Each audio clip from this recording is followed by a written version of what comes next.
ఓం గంగణపతే నమ ఐం సరస్వత్యే నమ శ్రీమాత్రే నమ ద్రాం దత్తాత్రేయాయ నమ ఓం శరవణ భవాయ నమ ఓం నమ శివాయ శివాయ గురువే నమ క్లీం కృష్ణాయ గోవిందాయ గోపీ జనబలవాయ శ్రీకృష్ణ పరబ్రహ్మణే నమో నమ ద్రాం దత్తాత్రేయాయ నమ శ్రీరామ జయ రామ జయ జయ రామ రామాయ నమో నమ క్రీం క్రీం మహాకాళికాయ నమ. యూట్యూబ్ ప్రేక్షకులకందరికీ కూడా నమస్కారం అండి. నేను పాలపర్తి గురునాశన్మ జ్యోతిష్యం వాస్తు సిద్ధాంతని మీకంతా కూడా గోచారీత్యా గ్రహాల యొక్క స్థితిగతి కలయిక వాటి ప్రభావం అంతా కూడా మేషాది ద్వాదశ రాశుల వాళ్ళకి ఎటువంటి ప్రభావం చూపిస్తున్నాయి అంతా కూడా విశ్లేషణ చేయడం జరుగుతుంది. ఈ రోజున మనం చెప్పబోయే విషయం ఏంటిదంటే ప్రధానంగా గృహయోగాలు. మేషాది ద్వాదశ రాశుల వాళ్ళకి ఎటువంటి పరిష్కారం చేయడం వల్ల శీఘ్రంగా గృహయోగాలు సిద్ధిస్తాయి. తీరని కలగా ఉన్న గృహయోగం అంతా కూడా స్వగృహయోగం అంతా కూడా ఏ యొక్క దశలో అంతా కూడా రావడానికి ఆస్కారం ఉంటుంది. ఏ గ్రహం అంతా కూడా కారకత్వాలుగా గృహయోగం చెప్పడం జరుగుతుంది. లగ్నం తెలిసి ఉంటే కనుక లగ్నాన్ని చూసుకోండి, లేదు రాశి తెలిసి ఉంటే కనుక రాశిని చూసుకోండి. తద్వారా మీకంతా కూడా సంపూర్ణ విశ్లేషణకి మీకు పరిష్కారం దొరుకుతుంది. తద్వారా మీరంతా కూడా శీఘ్ర గృహయోగము, స్థిరాస్తి లభించడానికైనా కానీ, భూసంపద సిద్ధించడానికైనా కానీ ఈ గ్రహాలు మేషాది ద్వాదశ రాశుల మీద కొన్ని స్థానాలంతా కూడా కారకత్వంగా చెప్పడం జరుగుతుంది.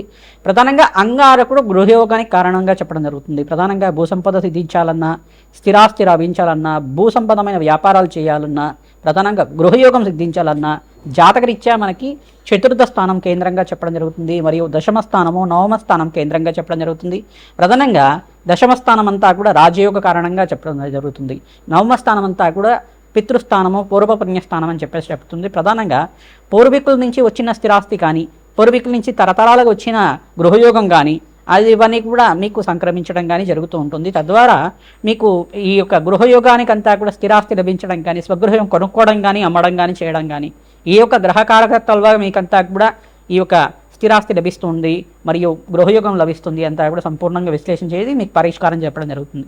ప్రధానంగా చూసుకుంటే అంగారకుడంతా కూడా భూమిపుత్రుడిగా చెప్పడం జరుగుతుంది.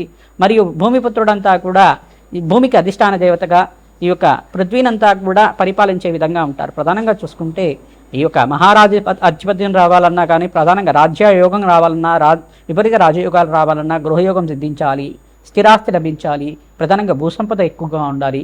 తద్వారా మీకంతా కూడా రాజ్యాధిపత్యం లభిస్తుందని చెప్పేసి విపరీత రాజయోగాలు సిద్ధిస్తాయి. అనంతమైన ఐశ్వర్య ప్రాప్తి కలుగుతుంది, ధనాదాయం పెరుగుతుంది, సంఘంలో గౌరవం పెరుగుతుంది. స్థిరాస్తిని బట్టే మీకంతా కూడా సంఘంలో గౌరవం పెరుగుతుంది అన్నమాట. ప్రధానంగా చూసుకుంటే ఈ స్థానాలు చతుర్థ స్థానము, నవమ స్థానము, దశమ స్థానం కేంద్రంగా చెప్తారు. ప్రధానంగా జ్యోతిష పరిభాషలో ఈ స్థానాలంతా కూడా కేంద్రంగా గృహయోగానికి, స్థిరాస్తికి కారణమవుతుంటాయి. ప్రధానంగా మాతృమూలకమైన స్థిరాస్తి కానీ, పితృమూలకమైన స్థిరాస్తి రావాలన్నా కానీ ఈ గ్రహాలంతా కూడా యొక్కరంగా ఉండాలి. బృహస్పతి, అంగారకుడు, శుక్రుడు యొక్కరంగా ఉండాలి. ప్రధానంగా శని భగవానుడు కూడా యొక్కరంగా ఉండాలి. తద్వారా మీకంతా కూడా విపరీత రాజయోగము, ఈ యొక్క గృహయోగ సిద్ధి కానీ, స్థిరాస్తి లభం కానీ రావడానికి ఆస్కారం ఉంటుంది. ప్రధానంగా చూసుకుంటే నవగ్రహాల ఆరాధన శ్రేష్టంగా చేసుకోవాలి.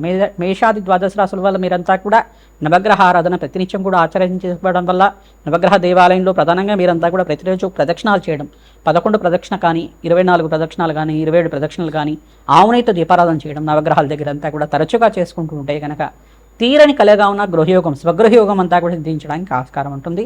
ప్రతినిత్యం కూడా వసుధాదేవి ఆరాధన చేసుకోవడం, ప్రధానంగా వసుధాదేవి ఆరాధన ఎవరైతే చేసుకుంటుంటారో ప్రతినిత్యం కూడా ఇక గృహయోగం కానీ, స్థిరాస్తి లభించడం కానీ, భూసంపద సిద్ధించడానికి కానీ, తీరని కలగా ఉన్న స్థిరాస్తి అంతా కూడా లభించడం కానీ జరుగుతూ ఉంటుంది. వసుధాదేవి ఆరాధన, వసుధా లక్ష్మి ఆరాధన అంటారు. దీనంతా కూడా ఈ యొక్క భూమాత ఆరాధన చేసుకోవడం వల్ల శ్రేష్టమైన ఫలితాలు పొందడానికి ఆస్కారం ఉంటుంది. భూవరాహస్వామి ఆరాధన చేసుకోవడం వల్ల అసలు భూవరాహస్వామి ఆరాధన ఏ రకంగా ఆచరించాలి? ఓం నమో భగవతే ధరణి ఉద్ధరణాయ భూవరాహాయ నమో నమః అనే నామంతో ప్రతినిత్యం కూడా ఈ నామాన్ని ప్రతినిత్యం కూడా జపాన్ని ఆచరించడం వల్ల శ్రేష్టమైన ఫలితాలు పొందుతారు. మీకు స్వగృహం లభించాలన్నా స్వగృహం లభిస్తుంది, భూసంపద సిద్ధించాలన్నా భూసంపద లభిస్తుంది, అనంతమైన ఐశ్వర్య ప్రాప్తి కావాలన్నా ఐశ్వర్య ప్రాప్తి అంతా కూడా లభిస్తుంది.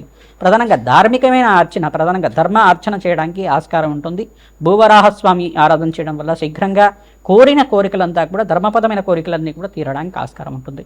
భూవరాహస్వామి చరిత్రలో భాగంగా చూసుకుంటే ప్రధానంగా భూమినంతా కూడా ఉద్ధరించారని చెప్పేసి ప్రధానంగా సముద్రం నుంచి అంతా కూడా భూమాతనంతా కూడా ఈ యొక్క రాక్షస సంహారం చేసి ప్రధానంగా మీకంతా కూడా హిరణ్యాక్షుడు, హిరణ్యకశుడు కథ అంతా కూడా తెలిసే ఉంటుంది. ప్రధానంగా ఈ యొక్క హిరణ్యాక్షుడు యొక్క ప్రధానంగా చూసుకుంటే ప్రహ్లాద వాళ్ళ పెద్దనాన్న అంతా కూడా చూసుకుంటే ఈ యొక్క రాక్షసుడంతా కూడా భూమిని అంతా కూడా సాగరంలో అంతా కూడా ఈ యొక్క ఒడ్డున అంతా కూడా దాచిపెట్టి ఉండడం వల్ల భూమి అంతా కూడా విలపిస్తూ ఉంటుందట. ఆ భూమాత దుఃఖాన్నంతా కూడా తీర్చడానికి సాక్షాత్ మహావిష్ణువు అంతా కూడా ఈ యొక్క బ్రహ్మ యొక్క నాసికం నుంచి అంతా కూడా అవతారంగా వచ్చారని చెప్పేసి మనకి ఇతిహాసంగా చెప్పడం జరుగుతుంది. నరసింహస్వామి అవతారం కన్నా ముందుగా వచ్చిన అవతారం అంతా కూడా చెప్పడం జరుగుతుంది. ఈ యొక్క యజ్ఞవరాహంగా చెప్పడం జరుగుతుంది, మరియు భూవరాహంగా చెప్పడం జరుగుతుంది. ప్రధానంగా ఈ యొక్క యుగంలో అంతా కూడా చూసుకుంటే ఈ యొక్క భూవరాహస్వామి ఆరాధన చేయడం వల్ల ఎవరైతే భూవరాహస్వామి ఆరాధన ఈ యొక్క కల్పాన్నంతా కూడా ఈ యొక్క ఇతిహాసాన్నంతా కూడా మననం చేసుకుంటూ ఉంటారు. భూవరాహస్వామి భూమాని అంతా కూడా ఉద్ధరించారు, రాక్షస సంహారం చేశారు.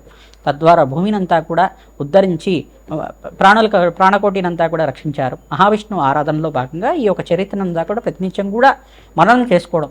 ఓం నమో భగవతే ధరణి ఉద్ధరణాయ భూవరాహాయ నమోన్నమః నామాన్ని ప్రతినిత్యం కూడా జపాన్ని ఆచరించుకోవడం వల్ల శీఘ్రంగా గృహయోగం సిద్ధించడానికి కానీ, కార్యసిద్ధి కలగడానికి కానీ, తీరని కోరికగా ఉన్న స్థిరాస్తి లభించడం కానీ, భూసంపద సిద్ధించడం కానీ జరుగుతూ ఉంటుంది. ప్రతినిత్యం కూడా ఈ యొక్క భూవరాహస్వామి ఆరాధన చేసుకోవడం వల్ల ప్రధానంగా ఈ ఆరాధన అంతా కూడా ఎవరైతే చేస్తూ ఉంటారో భూమి లేని వాళ్ళకి భూసంపద సిద్ధిస్తుంది, ధనం లేని వాళ్ళకి ధనయాదాయం పెరగడానికి ఆస్కారం ఉంటుంది. మహాలక్ష్మీదేవి ఆరాధన చేసుకున్నా కానీ తీరని కలిగిగా ఉన్న స్థిరాస్తి లభించడం కానీ జరుగుతూ ఉంటుంది.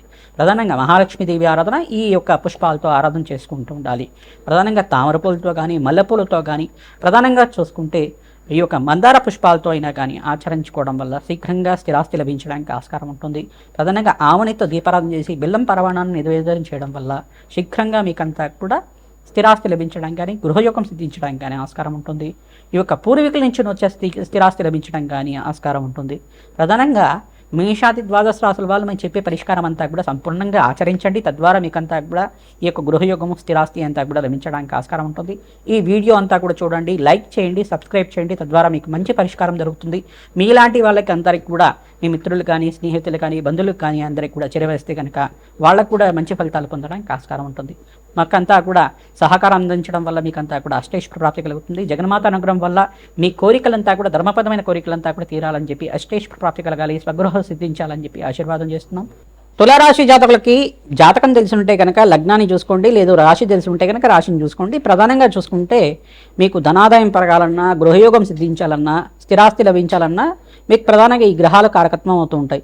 ప్రధానంగా మీకంతా కూడా లగ్నవశాత్తు చూసుకుంటే చతుర్థ స్థానము, నవమ స్థానం ప్రధానంగా చూసుకోవాల్సి ఉంటుంది. దశమ స్థానము, ఏకాదశ స్థానంలో గ్రహాలంతా కూడా శుభమైన ఫలితాలు ఇవ్వడానికి ఆస్కారం ఉంటుంది. ఈ గ్రహాలంతా కూడా యోగకరంగా ఉండాలి.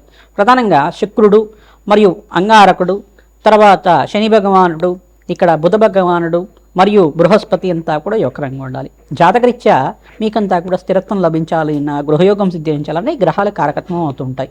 ప్రధానంగా అంగారకుడు భూసంపద ఇస్తుంటాడు, గృహయోగాన్ని ఇస్తుంటాడు. ప్రధానంగా బృహస్పతి అంతా కూడా స్థిరాస్తి లభించడానికి ఆస్కారం ఉంటుంది. ప్రధానంగా పూర్వీకుల నుంచి వచ్చిన స్థిరాస్తి లభించాలన్న నవమాధిపతి యోగకరంగా ఉండాలి. దశమాధిపతి అంతా కూడా యోగకరంగా ఉండాలి. రాజయోగం సిద్ధించాలి అన్నారు. కానీ వృత్తిలో స్థిరత్వం కానీ ప్రధానంగా వృత్తిలో స్థిరత్వం కానీ, వృత్తిలో మీకు ప్రమోషన్స్ రావాలన్నా కానీ దశమాధిపతి యోగకరంగా ఉండాలి. తద్వారా ఆర్థికంగా ఉన్నత స్థితి కలగడానికి ఆస్కారం ఉంటుంది. భూవరాహస్వామి ఆరాధన చేసుకుంటూ ఉండాలి. ప్రధానంగా ఓం నమో భగవతే ధరణి ఉద్ధరణాయ భూవరాహాయ నమోన్నమః నామాన్ని ప్రతినిత్యం కూడా జపాన్ని ఆచరించుకోవడం. వసుధాదేవి ఆరాధన చేసుకోవడం. ఓం శ్రీం వసుధాదేవ్యై నమః, ఓం శ్రీం వసుధాదేవ్యై నమః, ఓం శ్రీం వసుధాదేవ్యై నమః నామాన్ని కూడా ప్రతినిత్యం కూడా జపాన్ని ఆచరించడం వల్ల వేద బ్రాహ్మణోత్వంతో ఈ మంత్రాన్నంతా కూడా భూవరాహస్వామి చరిత్రనంతా కూడా పారాయణం చేయించడం, భూవరాహస్వామి సహస్రనామాలంతా కూడా మూలమంత్ర సహితంగా అంతా కూడా యజ్ఞము హోమాది కార్యక్రమాలంతా కూడా ఆచరించడం, ప్రధానంగా మూలమంత్ర జపాన్ని అంతా కూడా ఆచరించడం వల్ల కూడా శీఘ్రంగా స్వగృహయోగ లాభాలు సిద్ధించడానికి ఆస్కారం ఉంటుంది. మీకు దగ్గరలో ఉంటే భూవరాహస్వామి క్షేత్రాన్ని కానీ, పుణ్యక్షేత్రాన్ని కానీ, దేవాలయం కానీ అక్కడికి వెళ్ళి ప్రతినిత్యం కూడా గురువారం రోజున, మంగళవారం రోజున, శుక్రవారం రోజున మరియు ఆదివారం రోజున అభిషేకాలు హోమాది కార్యక్రమాలు ఆచరించుకోవడం వల్ల శీఘ్ర ఫలితాలు పొందుతూ ఉంటారు. ప్రధానంగా అంగారకుడికి ఈ యొక్క కందిలు దానం చేయడం, బృహస్పతికి అంతా కూడా ప్రీతికరంగా, బృహస్పతి గ్రహానికి అంతా కూడా ప్రీతికరంగా మీరంతా కూడా శనగలు దానం చేసుకోవడం వల్ల శ్రేష్టమైన ఫలితాలు పొందారు. పసుపు రంగు వస్త్రాన్ని దానం చేసుకోవడం, పసుపు కొమ్ముల్ని కూడా దానం చేసుకోవడం వల్ల గృహయోగం సిద్ధిస్తుంది, ధనాదాయం పెరగడానికి ఆస్కారం ఉంటుంది. గోమాత సేవ విశేషంగా చేస్తూ ఉండాలి. గోమాతకంతా కూడా పచ్చిక తెలగపెట్టి గ్రాసాన్ని సమర్పించడం, శనగలు, బొబ్బర్లు మరియు ఉలవలు, మినువులు అంతా కూడా నానబెట్టినవన్నీ కూడా గోమాతకు తరచుగా నివేదన చేయడం వల్ల కూడా గృహయోగం సిద్ధిస్తుంది. ఆర్థికంగా కష్టాల నుంచి బయటపడతారు, అప్పుల బాధల నుంచి బయటపడతారు, రుణ బాధల నుంచి బయటపడి స్థిరాస్తి లభించడానికి ఆస్కారం ఉంటుంది. మీకు రావాల్సిన స్థిరాస్తి అంతా కూడా కోర్టులో ఇరుక్కుపోయిందా? ప్రధానంగా చూసుకుంటే కొంతమంది స్థిరాస్తి అంతా కూడా పంపకాల్లో అంతా కూడా కోర్టులో ఉండడం కానీ జరుగుతూ ఉంటుంది. ప్రధానంగా కొన్ని జాతకుల్లో ఇట్లా జరుగుతూ ఉంటుంది. అంటే ఇక్కడ కాలసర్ప దోషంలో ఉండొచ్చు, రాహుకేతుల స్తంభంలో మిగతా గ్రహాలన్నీ ఉండొచ్చు, దశమ స్థానంలో కానీ నవమ స్థానంలో కానీ ఇక్కడ షష్టాష్టకాల్లో కానీ రాహుకేతులు కానీ కొన్ని గ్రహాల యొక్క సంయోగం వల్ల జరుగుతూ ఉంటుంది.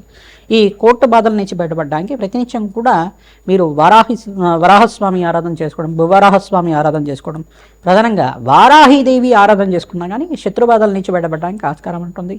ఈ యొక్క లక్ష్మీ కుబేర శాంతి హోమాది కార్యక్రమాలు కానీ, రాజశ్యామల యజ్ఞాధికృతలు కానీ, ప్రత్యంగరాదేవి మూలమంత్ర సహితంగా యజ్ఞమ హోమాది కార్యక్రమాలు, అభిషేకాలు ఆచరించడం కానీ, ప్రధానంగా శ్రీసూక్త విధంగా కుబేర హోమాది కార్యక్రమాలు ఆచరించడం కానీ శ్రేష్టమైన ఫలితాలు పొందుతారు. కాలభైరవ స్వామికి అంతా కూడా అభిషేకాలు చేయించడం, ప్రధానంగా గారెల మార వడమాలంతా కూడా స్వామివారికి సమర్పించడం వల్ల శ్రేష్టమైన ఫలితాలు పొందుతారు.